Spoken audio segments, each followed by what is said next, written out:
송림골 어르신들 얼굴에 노쇠의 기운이 짙소이다. 이대로 두면 머지않아 큰일이 날 것이오. 다행히 마침 맞은 약이 있다 들었소이다. 김대감 어른께서 깊은 산속에서 손수 길어오시는 영험한 약수가 있다 하니 내 처방과 그 약수가 짝을 이루면 10년 젊은 기운을 되찾을 것이오. 의원 어른, 그 약수라는 것을 그저 마시기만 하면 되는 것이오? 그저 마셔서 될 일이 아니지요. 내가 짚어드리는 진맥에 따라 양과 내수를 달리해야 비로소 효험을 보는 것이오. 잘못 마시면 외려 기력이 더 쇠한다 들었소이다. 내 본디 곡간 채우려 약수를 파는 사람이 아니나 양 의원 같은 명의께서 청을 하시니 별 수 있겠는가. 한 사발에 쌀 한 대박, 한 동이에 쌀 한 가마, 형편되는 자만 사가시게. 대감 어른, 값을 좀 낮추어 주시면 아니 되겠습니까? 늙으신 부모님을 모시는 집들이 많사옵니다.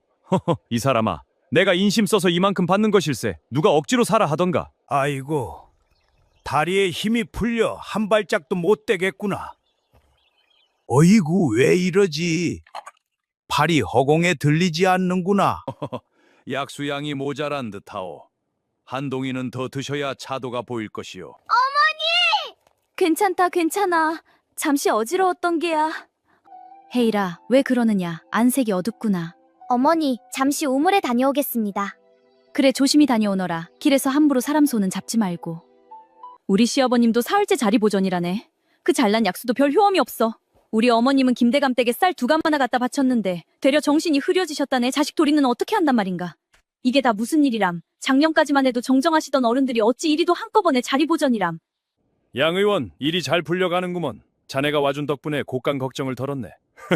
대감 어른의 은혜가 큽니다. 보름이 못 가서 마을 어르신들 자리 보전이 이리 소복하니 자식들이 약수를 사러 줄을 잇지 않습니까?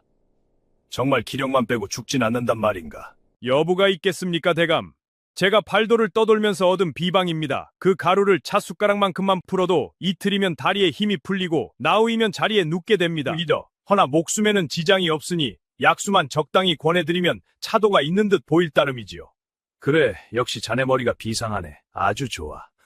대감께서 약수 한 동이에 쌀 한 가마를 부르시니 보름 만에 마을 곡간 절반이 우리 곡간으로 들어왔지요. 자네 말을 들으니 든든하네. 자네 사례금도 두둑이 챙겨줌세. 한 가지 더 여쭙겠습니다, 대감. 박신의 과부 모자 말입니다. 약수를 살 형편이 못 되는데 어찌하오리까? 손바닥만한 땅 있는 거 약수값으로 그 땅을 받아두면 될 일이야. 그 어미가 자리에서 일어나지 못할수록 우리에겐 좋은 일이야. 약을 더 짙게 쓰게나. 여부가 있겠습니까? 내일 약수의 2배로 풀어보내겠습니다. 헤이라, 무슨 일이냐? 어머니 드릴 말씀이 있습니다.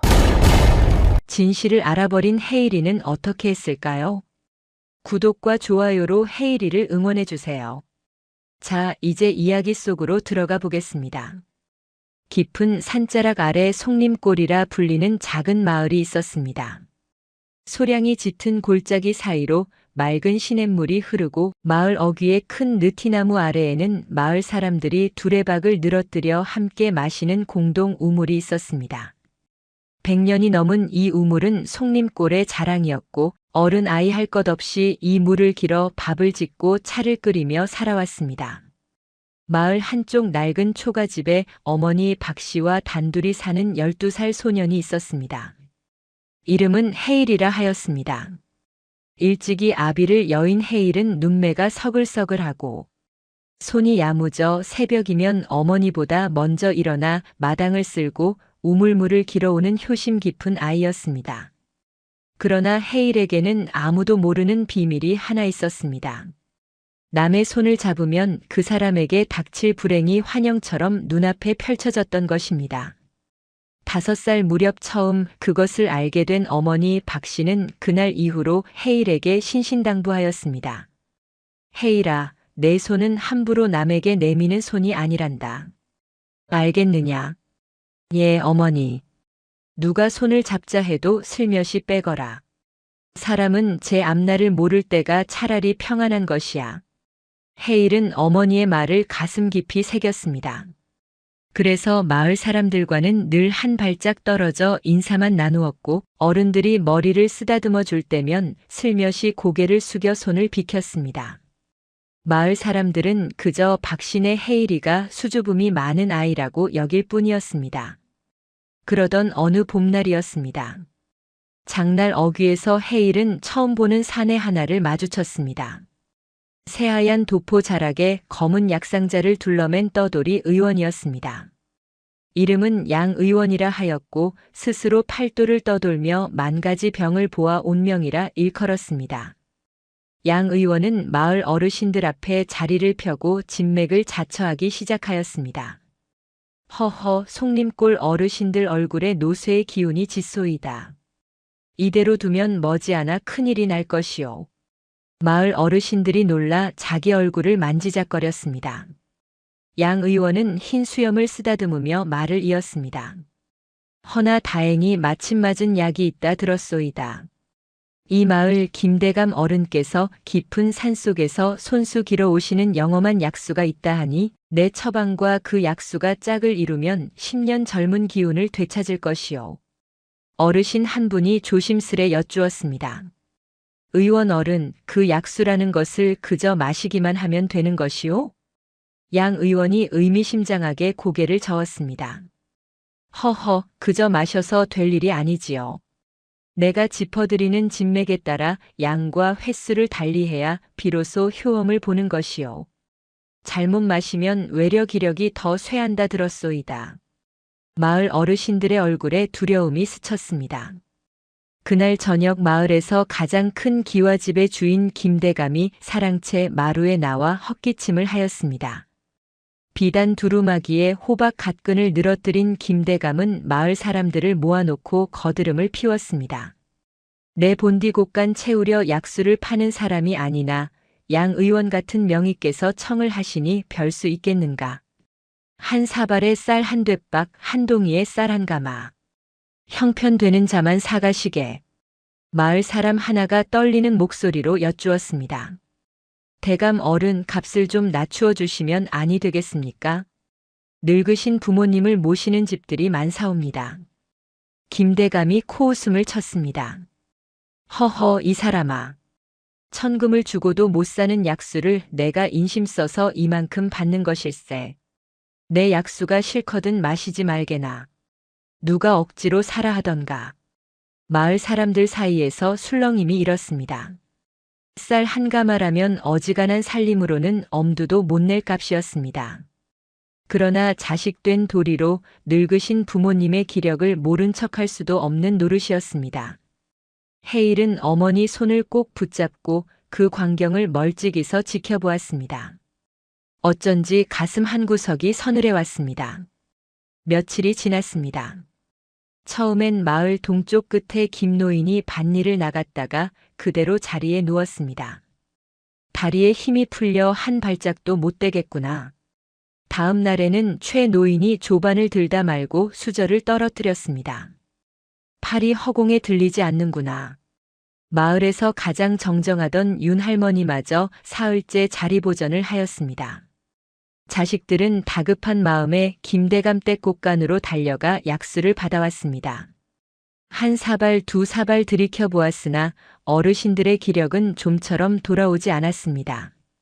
그러자 양 의원이 또다시 진맥을 자처하며 고개를 갸웃거렸습니다. 허허, 약수 양이 모자란 듯하오. 한 동이는 더 들이셔야 차도가 보일 것이오. 쌀가마가 김대감 댁 곳간으로 줄을 이어 들어갔습니다.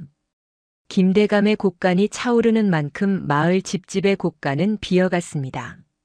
해일의 어머니 박씨도 어느 날 아침 부엌에서 솥뚜껑을 들다가 그만 그 자리에 주저앉고 말았습니다. 해일이 놀라 달려가 어머니를 부축했습니다. 어머니, 괜찮다, 괜찮아. 잠시 어지러웠던 게야.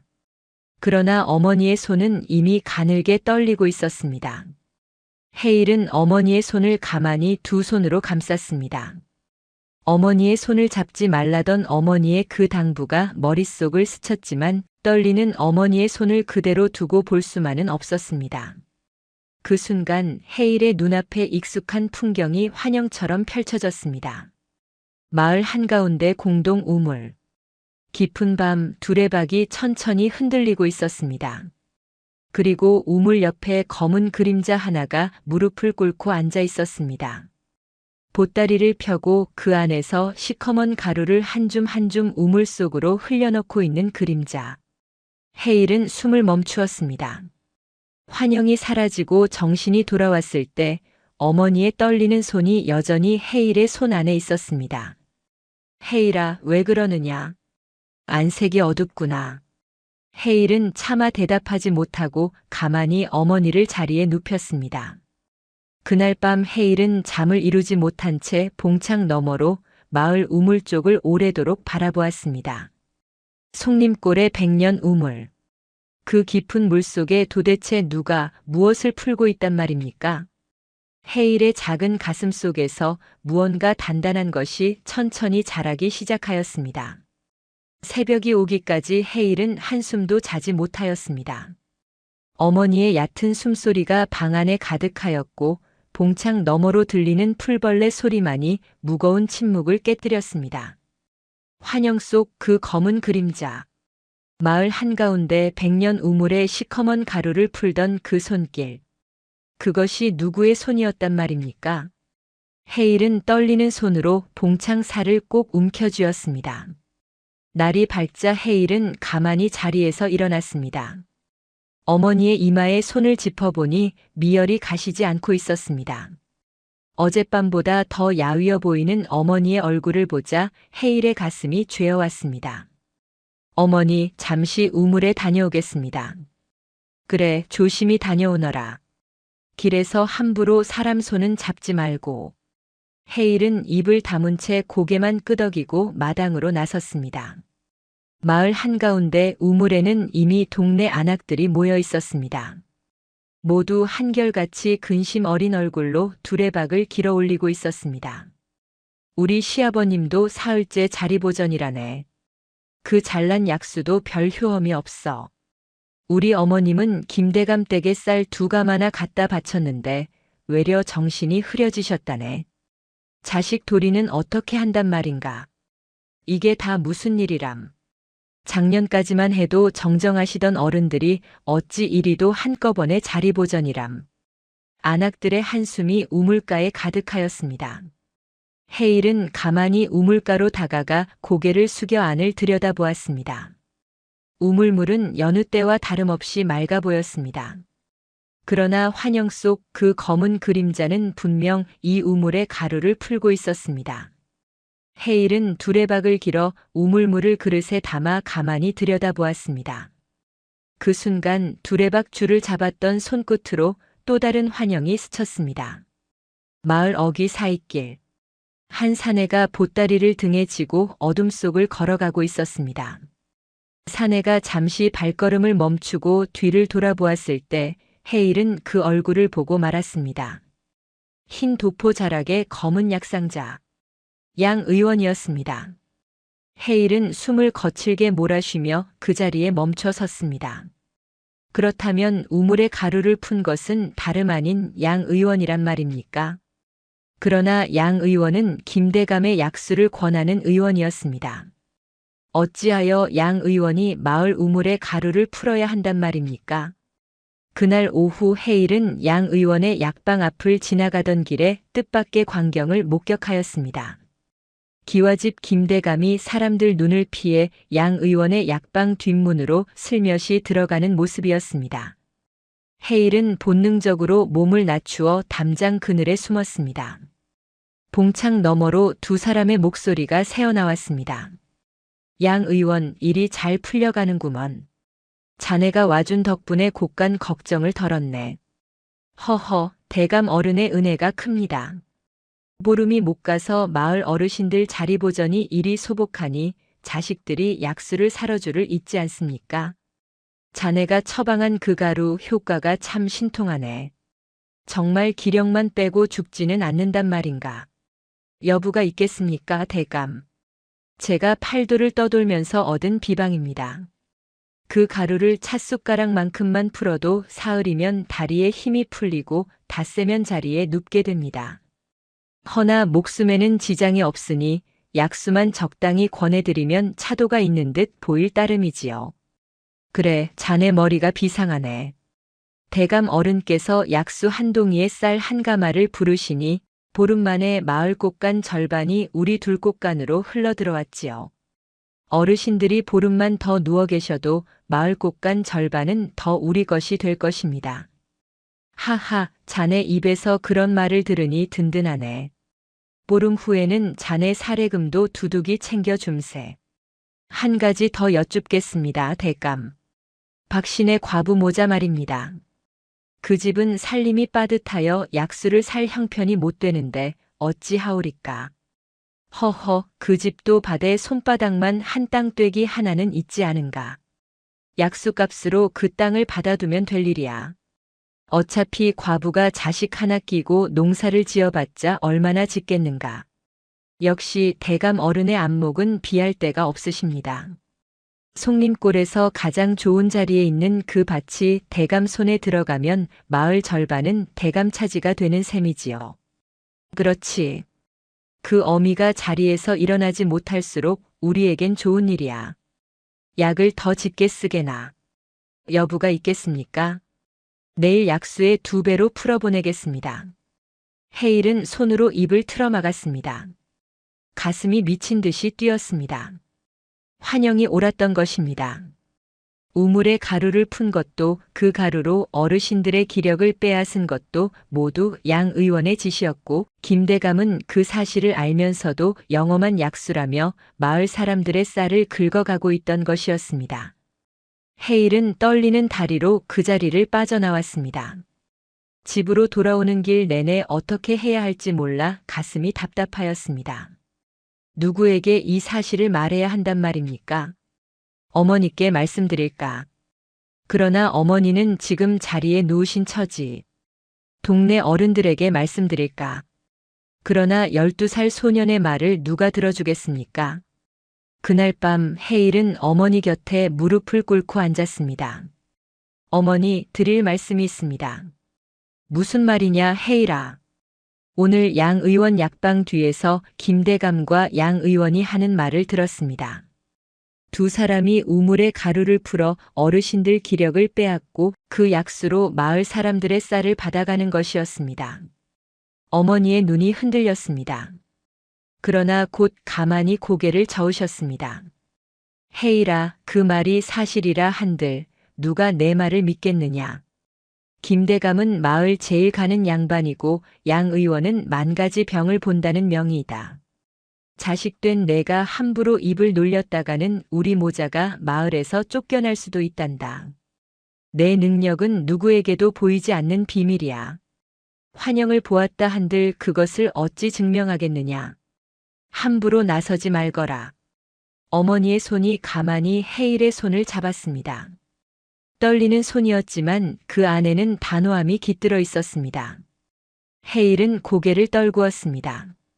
그러나 가슴 속 단단한 것은 더 굳어져 갈 뿐이었습니다. 다음 날 새벽 헤일은 밭일을 나서던 김노인의 손을 우연히 스치듯 잡았습니다. 김노인이 흠칫 놀라 손을 빼었습니다. 내 이놈, 어른 손을 함부로 잡으려 하느냐. 그러나 그 순간 헤일의 눈앞에는 또 한 번 환영이 펼쳐졌습니다. 김노인이 마당에 앉아 약수를 들이키는 모습. 약수 사발 곁에 양 의원이 무릎을 꿇고 앉아 무언가 가루를 그릇에 풀어넣고 있었습니다. 노인장, 오늘은 약수에 특별한 처방을 더하였소이다. 한 사발 더 들이셔야 하오. 김노인은 의심도 없이 그 사발을 받아 들이켰습니다. 가루는 약수에 녹아들어 흔적조차 보이지 않았습니다. 환영이 사라진 뒤 헤일은 김노인을 향해 떨리는 목소리로 말했습니다. 노인장, 양 의원이 약수에 무엇을 푼다고는 안 하셨습니까?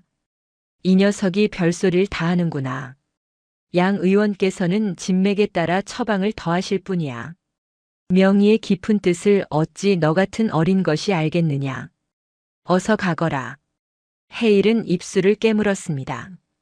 어른들은 누구도 양 의원과 김대감을 의심하지 않았습니다. 오히려 자식된 도리로 부모님 약수를 더 사와야 한다는 생각뿐이었습니다. 환영을 본 사실을 그대로 고하면 모두가 미친 아이라 손가락질할 뿐일 것이었습니다. 헤일은 절망감에 가슴이 무너지는 듯 하였습니다. 마을 어귀를 지나던 헤일은 쪼그리고 앉아 흐느끼는 어린 누이를 보았습니다. 윤 할머니의 손녀분이었습니다. 분이는 작은 손등으로 눈물을 훔치며 중얼거렸습니다. 할머니 약수값으로 우리 집 송아지까지 끌려갔어. 그런데도 할머니는 일어나시질 않으셔. 헤일은 분이의 작은 어깨를 가만히 두드려 주었으나 가슴속의 분노가 더욱 거세게 일었습니다.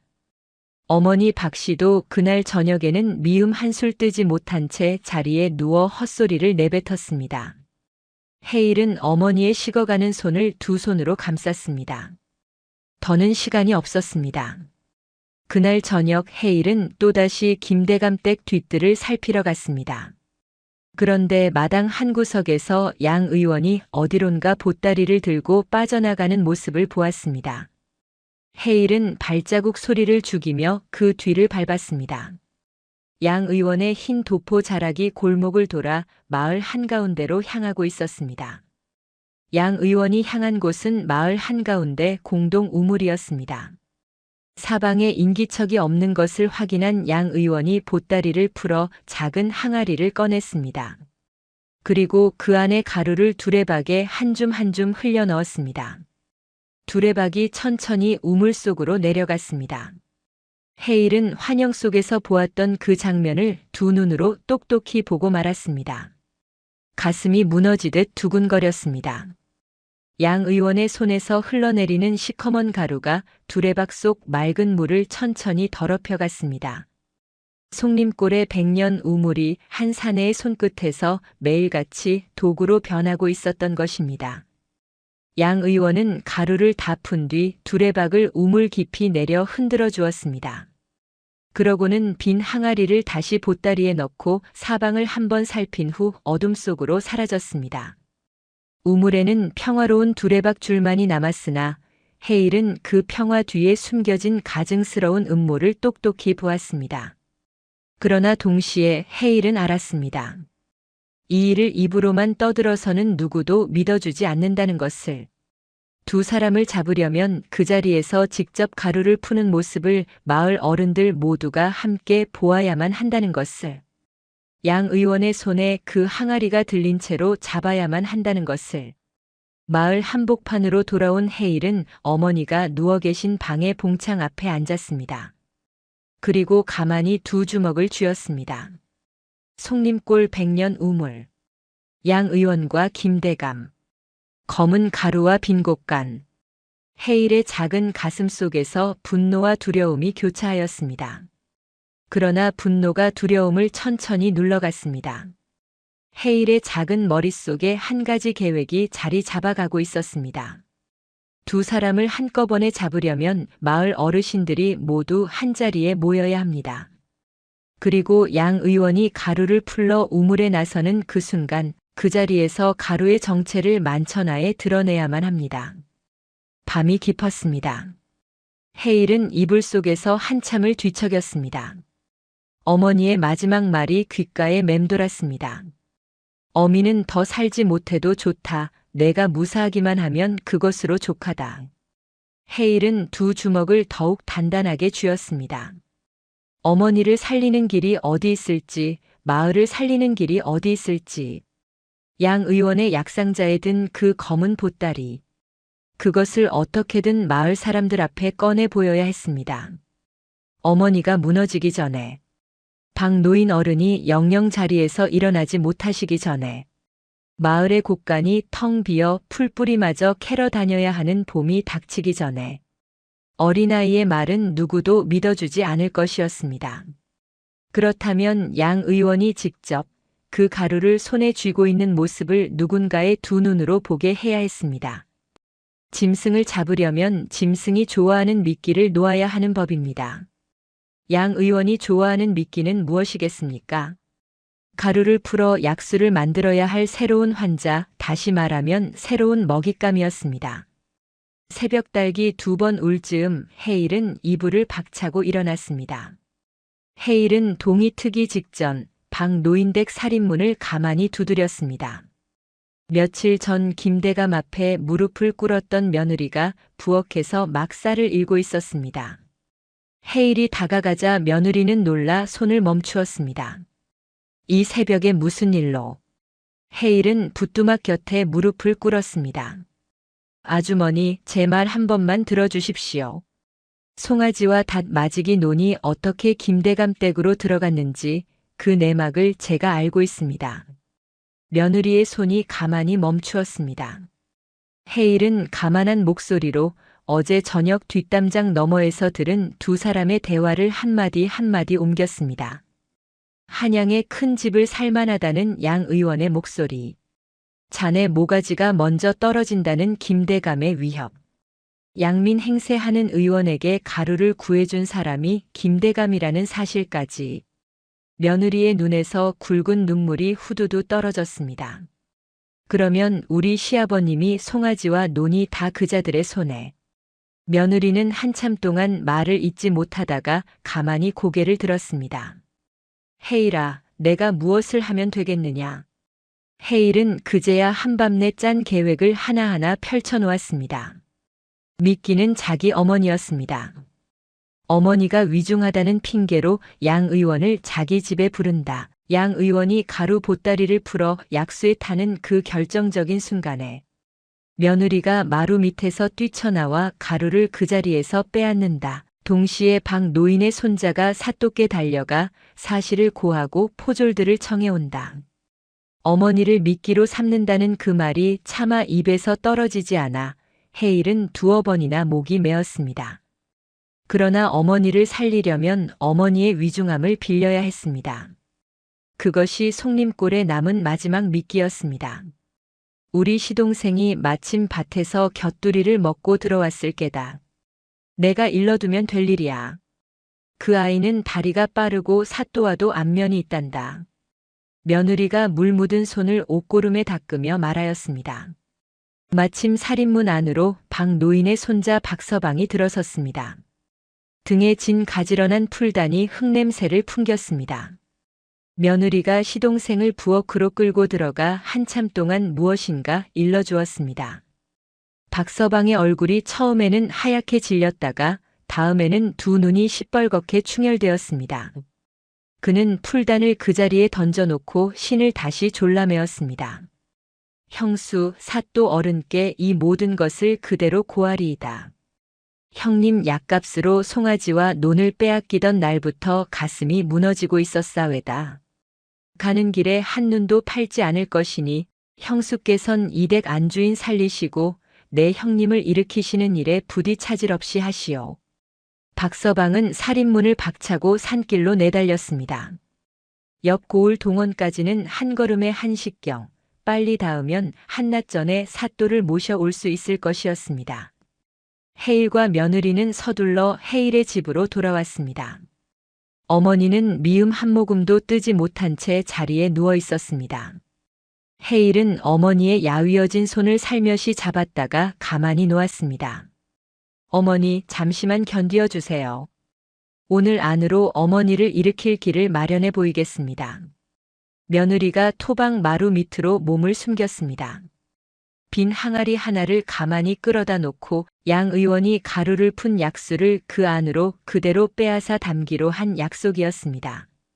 마루 밑은 어두웠고 바닥은 차가웠지만 며느리는 두 무릎을 단단히 모아 앉아 한마디도 내지 않았습니다. 헤일이 살인문을 열어젖히고 마당으로 뛰어나갔습니다. 의원 어른 계십니까? 우리 어머니가 숨이 넘어가십니다. 헤일의 다급한 목소리가 마을 골목을 가르고 양 의원의 임시 약방까지 닿았습니다. 양 의원은 마침 김대감과 함께 차를 들고 있다가 헛기침을 한번 하였습니다.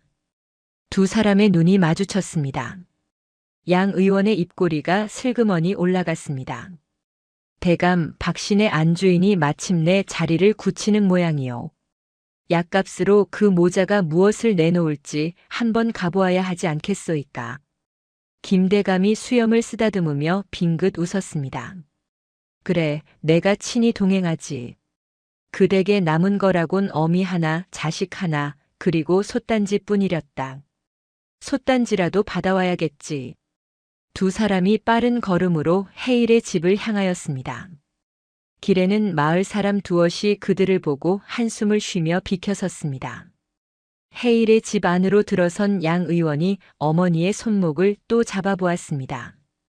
이번에는 진짜로 맥이 가늘었습니다. 양 의원이 의미심장한 눈으로 김대감을 한번 보고는 약상자를 풀어놓았습니다. 어허, 이거 큰일 이외다. 마지막 한 첩으로 약수를 진하게 올려야 하겠소이다.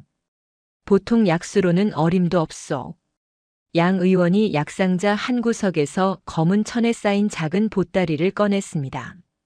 매듭을 천천히 풀자 시커먼 가루가 모습을 드러냈습니다. 양 의원은 손가락 끝으로 그 가루를 한 자밤 집어 부엌에서 받아온 약수동이에 가만히 풀어 넣었습니다.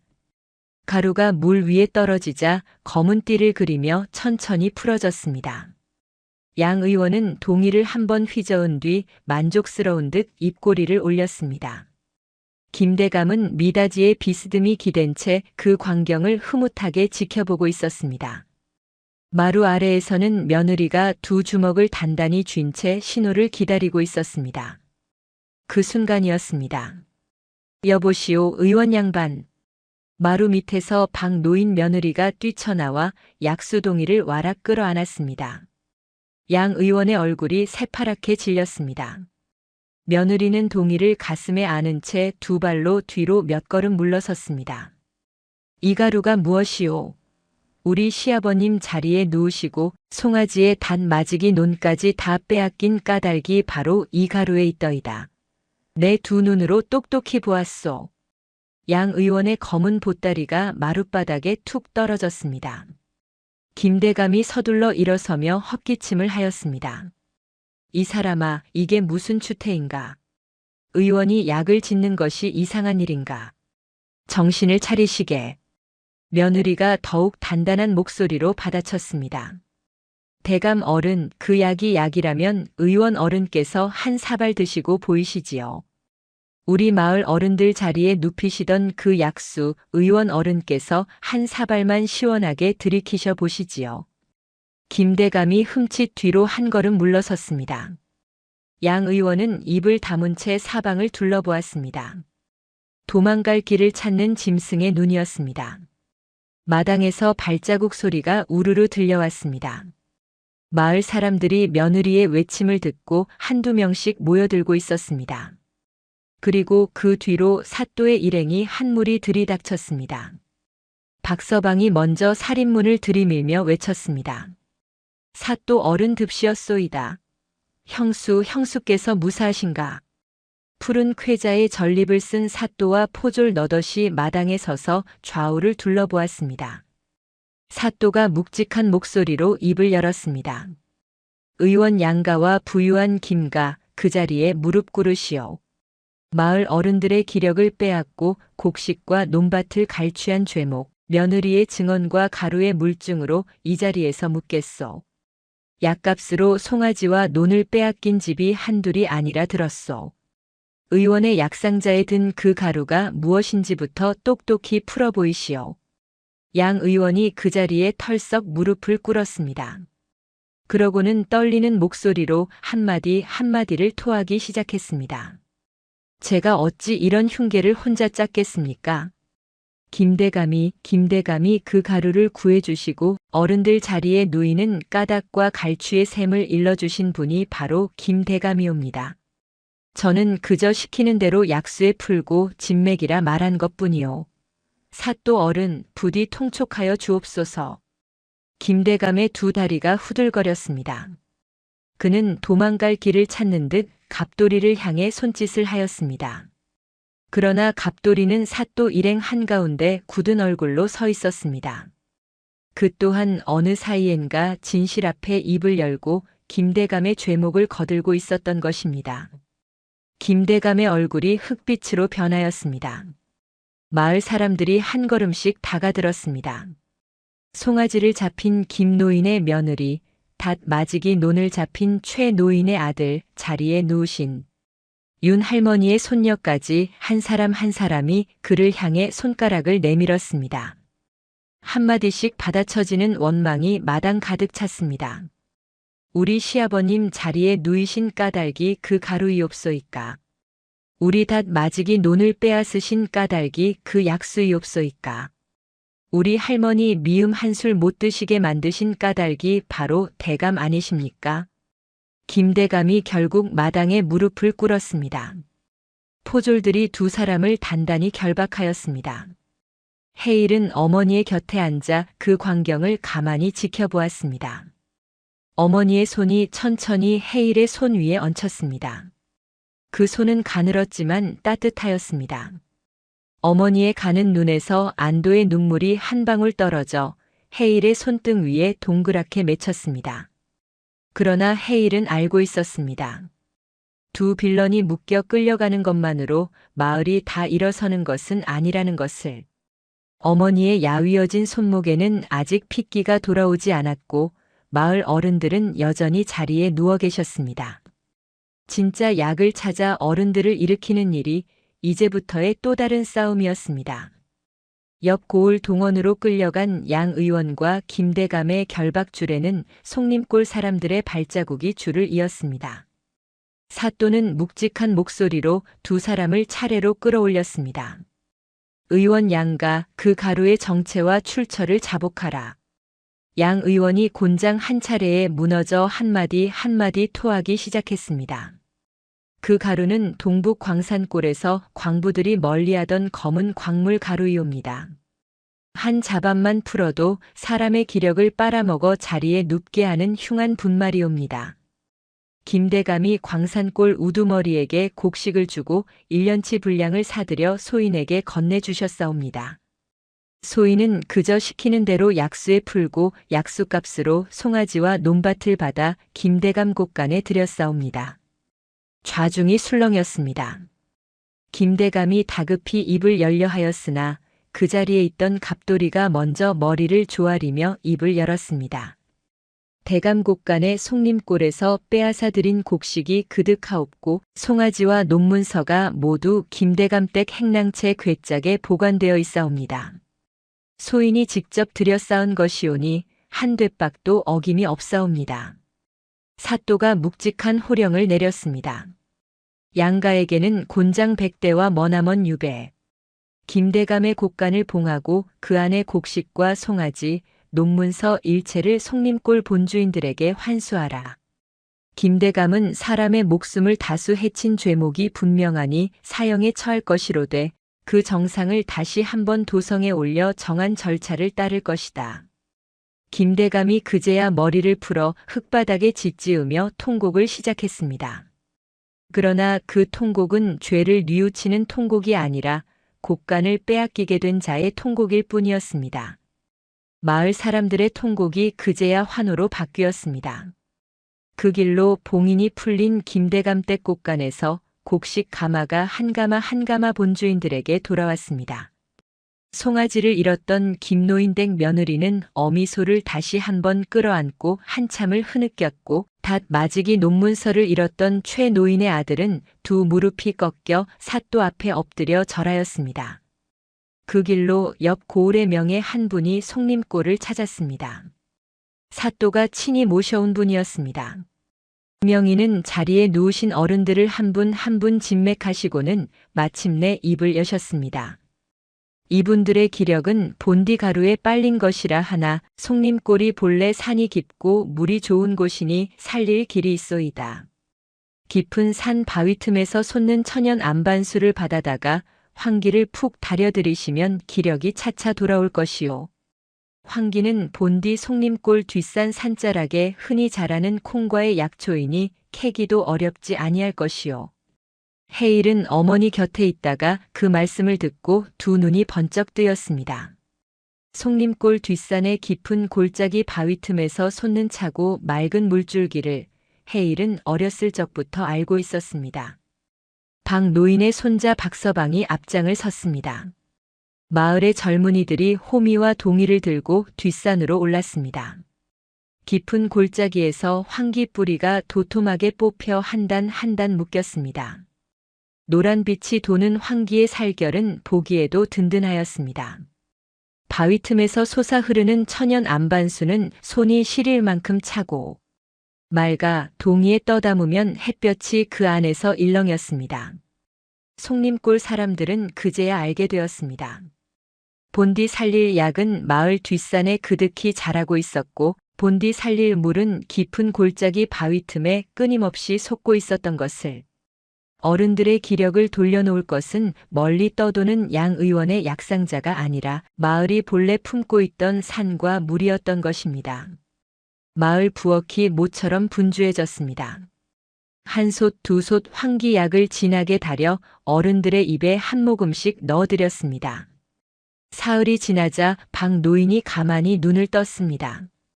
닷새가 지나자 김 노인이 자리에서 일어나 앉았습니다.